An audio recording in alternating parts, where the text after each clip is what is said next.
A B is to C square comma BC is to A square এবং C A is to B square এর যৌগিক অনুপাত কত? তাহলে এই তিনটা অনুপাতের যৌগিক অনুপাত বের করতে হবে।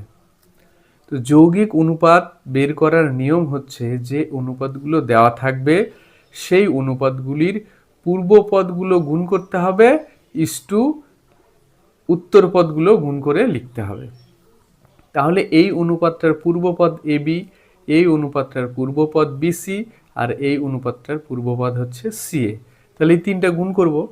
দেখো তাহলে লিখবো সুতরাং যৌগিক অনুপাত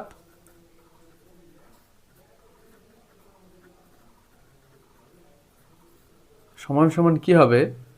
এ B into BC into C A is to, এইবার উত্তরপদগুলোও গুণ করতে হবে। তাহলে এটার উত্তরপদ সি স্কোয়ার, এটার উত্তরপদ এ স্কোয়ার, এটার উত্তরপদ বি স্কোয়ার।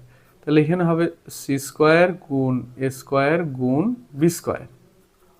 এবার এখানে দেখো দুটা এ দুটা বি দুটা সি আছে, তাহলে এগুলো সব যদি গুণ করি A square B square C square is to হবে এইখানেও A square B square C square. তাহলে দুই দিকে একই আছে, তাহলে এই দুটোর অনুপাত কি হবে? 1:1। তাহলে এই অনুপাতগুলির যৌগিক অনুপাত হলো 1:1।